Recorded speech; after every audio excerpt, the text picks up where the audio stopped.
नमस्कार दोस्तों, आज मैं कुछ ऐसे पौधों के नाम बताने जा रही हूँ जो 12 महीने फूल देते हैं। बस थोड़ा-सा केयर इनको करनी पड़ती है, फिर कभी ये फूलों की कमी नहीं होने देते हैं। आप चाहें तो इन पौधों को आप नर्सरी से भी परचेज़ कर सकते हैं, आप चाहें तो इनकी कटिंग भी लगा सकते हैं। अगर आपको इनकी कहीं कटिंग मिल जाती है तो मानसून का समय चल रहा है, इनकी कटिंग लगाइए, फटाफट ग्रो कर जाएगी।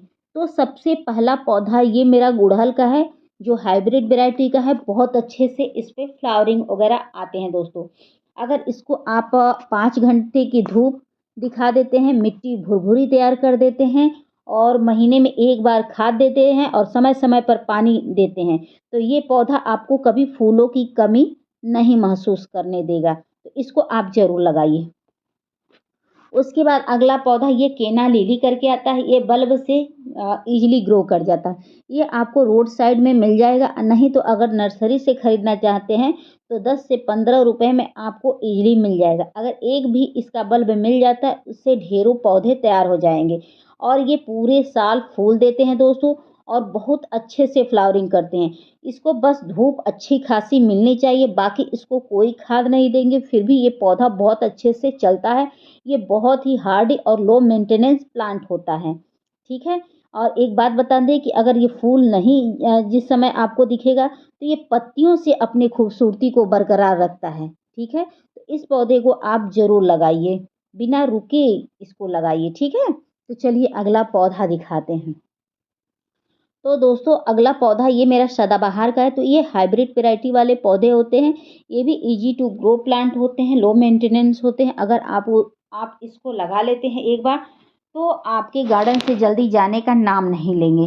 तो अगर आप फूल वाले पौधे खोज रहे हैं तो ये सदाबहार बेहतर है आपके लिए। लेकिन एक चीज़ का इसके साथ प्रॉब्लम होता है कि बारिश के समय में इसको अंदर शिफ्ट करना पड़ता है, ठीक है? बारिश के पानी से बचाइएगा, फिर देखिएगा कि ये पौधा आपको सालों-साल फूलों की कमी नहीं महसूस करने देगा।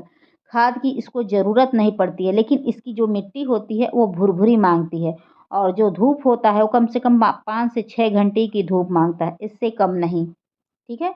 अगर इतना कर देंगे, तो फिर देखिएगा ये पौधा कभी जाएगा नहीं और कटिंग से भी बहुत आसानी से ग्रो कर जाने वाला पौधा होता है। अगला पौधा दिखाते हैं। तो अगला पौधा ये मधुमालती का है। ये भी ईज़ी टू ग्रो प्लांट होता है, लो मेंटेनेंस होता है, कटिंग से ईज़िली ग्रो कर जाता है। अगर आप इसे नर्सरी से परचेज़ करना चाहते हैं तो ये आपको 20 से 25 रुपए में मिल जाएगा दोस्तों। तो इसकी 2 तरह की वैरायटी आती है, एक हाइब्रिड, एक देसी। तो अगर गमले में लगाना है तो आप हाइब्रिड वैरायटी का लाइएगा, अगर देसी आपको लगाना है तो आपको रोड साइड में इसका कटिंग मिल जाएगा, तो ला के लगाइएगा। इस मानसून सीज़न में ये ग्रो कर जाएगा। एक चीज़ और बता दें दोस्तों कि ये 12 महीने फूल देता है और बिना रुके फूल देता है, तो इसको आप ज़रूर लगाइए, ठीक है? तो चलिए अगला पौधा दिखाते हैं। अगला पौधा ये संजीवनी बुट्टी करके है। अगर आपके यहाँ गर्मियाँ ही सिर्फ़ पड़ती हैं तो ये पूरे 12 महीने फूल देगा और अगर आपके यहाँ सिर्फ़ ठंडी पड़ती है तो आपके यहाँ ये फूल नहीं देगा। इसे मॉस रोज़ भी कहते हैं, कटिंग से इज़िली ग्रो कर जाती है। अगर नर्सरी से आप खरीदना चाहते हैं तो ये आपको 5 से 10 रुपए में मिल जाएगा, बहुत सस्ता मिलता है, ठीक है? तो इसमें कि देसी और एक हाइब्रिड आती है। अगर हाइब्रिड जो होगा उसे बारिश से बचाइएगा, अगर देसी होगा तो उसे कहीं भी रखिए, बहुत अच्छे से फ्लावरिंग वगैरह करता है। महीने में 1 बार खाद वगैरह दे दीजिएगा, नहीं भी देंगे तो भी कोई प्रॉब्लम नहीं है और समय-समय पर पानी वगैरह देते रहिएगा, पानी की कमी ना रखिएगा इस पौधे को, क्योंकि इस पौधे को थोड़ा पानी अच्छा लगता है, ठीक है? चलिए अगला पौधा दिखाते हैं। अगला पौधा ये कनेर का पौधा है और ये भी ईज़ी टू ग्रो प्लांट होता है, बीजों के द्वारा भी ग्रो कर जाता है और कटिंग के द्वारा भी हो जाता है। तो अगर आप कटिंग आपको कहीं से मिल जाती है तो इसको कटिंग इस समय लगाएँगे तो ग्रो कर जाएगी और पूरे साल ये पौधा फूल देता है। और खाद की बात करें तो खाद नहीं भी देंगे तो भी इस पौधे पर फ्लावरिंग वगैरह आती है दोस्तों। मिट्टी इसकी भुरभुरी तैयार करिएगा, 6 घंटे की धूप लगाइएगा और पानी समय-समय पर देते रहिएगा, पानी की भी कमी ना रखिएगा। उसके बाद अगला पौधा ये अपराजिता है, ये भी बीजों के द्वारा ग्रो कर जाता है, कटिंग से भी ग्रो कर जाता है। अगर नर्सरी से खरीदना चाहते हैं तो 10 से 15 रुपए में आपको मिल जाएगा। बीजों से खरीदना चाहते हैं तो आपको 5 से 6 रुपए में बीज मिल जाएँगे, ठीक है? और ये भी पूरे साल फूल देता है, बिना रुके फूल देता है, तो इसको आप ज़रूर लगाइए। लेकिन जब भीषण ठंडियाँ पड़ती हैं उस समय 1 महीने के लिए ब्रेक कर देता है। लेकिन आपके यहाँ अगर ठंडी नहीं पड़ती है तो परमानेंट फूल देगा ये पौधा अपराजिता, इसको ज़रूर लगाइए, ठीक है? तो चलिए अगला पौधा दिखाते हैं।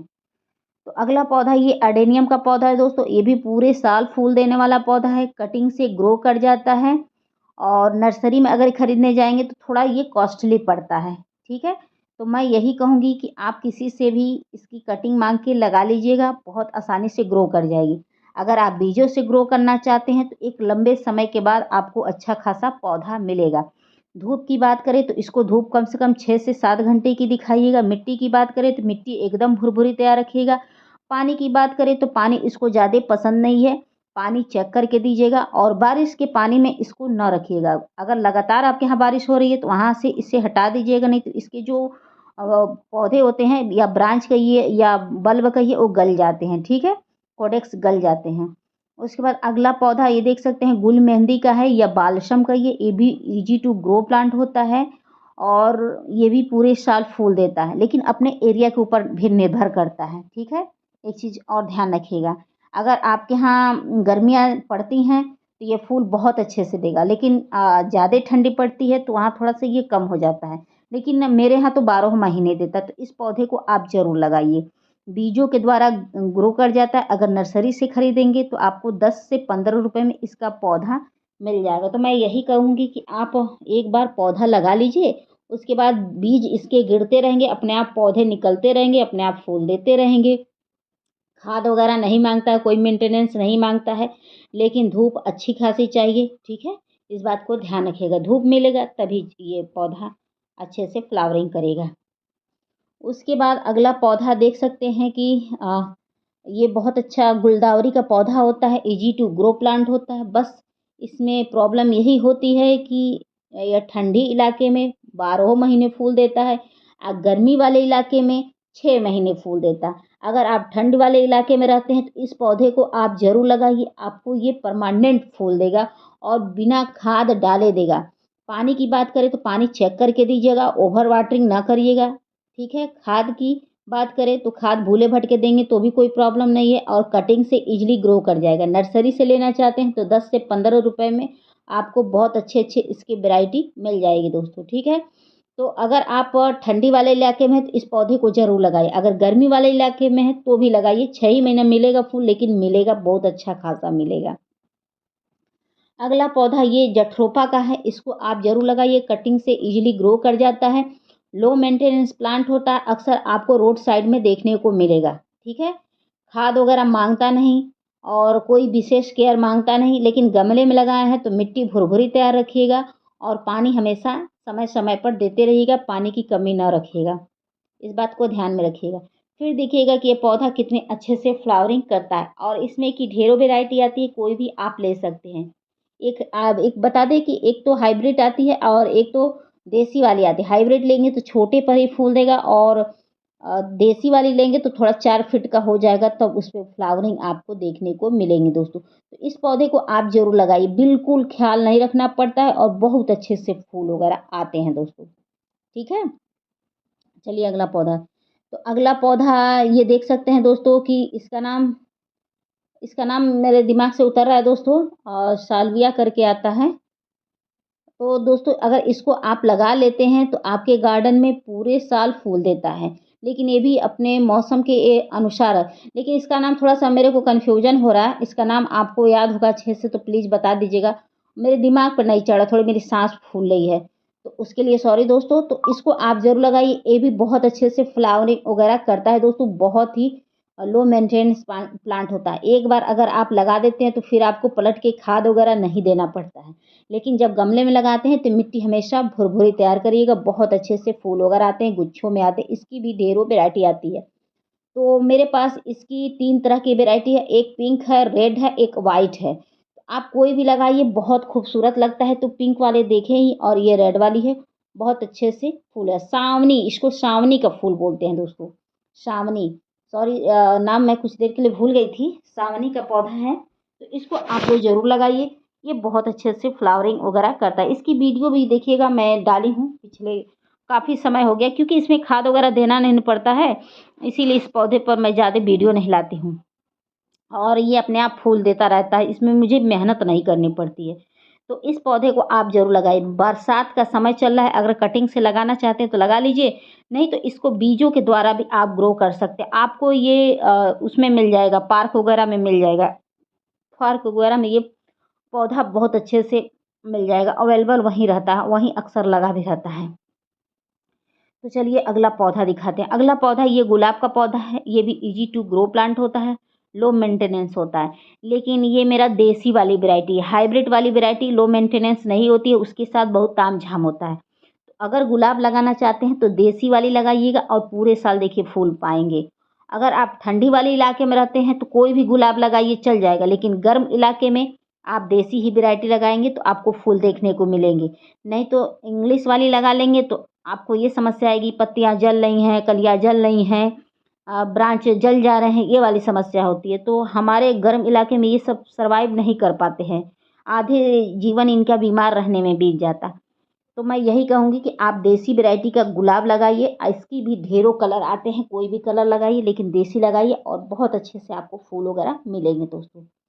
तो मेरे पास देसी की 4 तरह की वैरायटी है, बाकी सब इंग्लिश गुलाब है। तो जो इंग्लिश है उसका ज़्यादा समय मेरे गार्डन में बीमारी में ही निकल जाता है, जैसे कि जलने वाली समस्या, जलने और झुलसने वाली समस्या बहुत ज़्यादा बनी रहती है। इसीलिए मैं यही राय दूँगी कि आप देसी लगाइए, देसी में भी ढेरों कलर आते हैं, ढेरों वैरायटी आती है, तो वो लगाएँगे तो ज़्यादा बेहतर रहेगा और उसमें खुशबू वगैरह भी बहुत अच्छे से होता है। तो चलिए अगला पौधा दिखाते हैं दोस्तों। तो अगला पौधा ये मांडवेला का पौधा है, ये भी इजी टू ग्रो प्लांट होता है, खाद बहुत कम मांगता है, धूप लेकिन 5 घंटे की मांगता है, कटिंग से इजीली ग्रो कर जाता है। अगर नर्सरी से आप लाना चाहते हैं तो आपको 190 रुपये में मिलेंगे, क्योंकि मैं जब भी ले आई तो 190 रुपये में मुझे मिले हैं और बहुत अच्छे से चल जाते हैं। ठीक है, अगर आपको कहीं किसी के घर मिलता है तो इस पौधे को लगा लीजिए, मैं यही कहूँगी खरीदिएगा नहीं, क्योंकि बहुत ज़्यादा ये महंगा पड़ता है। और एक चीज़ और बता दें कि इसकी जो मिट्टी है वो भुरभुरी तैयार करिएगा और पानी समय समय पर देते रहिएगा, पानी की कमी ना रखिएगा।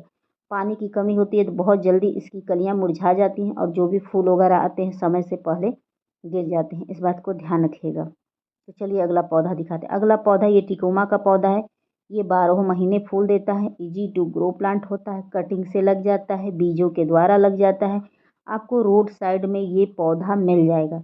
तो मैं यही कहूँगी कि मानसून का समय चल रहा है, इसको ले आइए और कटिंग ले आइए और देखिए कि कटिंग ईज़िली ग्रो कर जाएगा और पूरे साल फूलों का मज़ा उठाइए। अगर आप नर्सरी से परचेज़ करना चाहते हैं तो आपको 15 से 20 रुपए में मिल जाएगा, इससे अधिक नहीं मिलेगा, बहुत ही सस्ता मिलता है। तो मैं यही कहूँगी कि इस पौधे को आप ज़रूर इसमें की ढेरों वैरायटी आती, एक पिंक वाली आती है और ऑरेंज वाली और येलो वाली। तो अगर आपको येलो और पिंक वाली मिल जाती है तो इसको ज़रूर लगाइए, क्योंकि जो पिंक वाली होती है और येलो के साथ जब लगाएँगे तो बहुत अच्छा उसका लुक आता है। तो मेरे पास था लेकिन वो पौधा बंदरों ने तोड़ दिया, जिसकी वजह से मेरे गार्डन से वह पौधा लुप्त हो गया दोस्तों। तो दोस्तों आप लोग को मेरी वीडियो पसंद आएगी तो please like, subscribe, comment and share ज़रूर करिएगा। आशा करती हूँ कि आप लोग को मेरी वीडियो पसंद आई होगी। पसंद आई होगी तो प्लीज़ बेल आइकन का बटन दबा दीजिएगा, ताकि नेक्स्ट वीडियो आए तो आप तक आसानी से पहुंच जाए। हो सकता है वह वीडियो मेरी आपके लिए हेल्पफुल साबित हो। और एक चीज़ और है दोस्तों कि अगर आपको मेरी वीडियो में कुछ अच्छा लगा हो, बुरा लगा हो, कुछ भी लगा हो तो प्लीज़ एक कमेंट ज़रूर कर दीजिएगा। आपकी एक कमेंट से अच्छा खासा इंसान मोटिवेट होता है और आगे कुछ करने की और सोचता है। ठीक है, तो फिर मिलते हैं नेक्स्ट वीडियो में नेक्स्ट टॉपिक के साथ। Thank you, take care, bye bye, शुभ रात्रि और फिर मिलते हैं, बाय।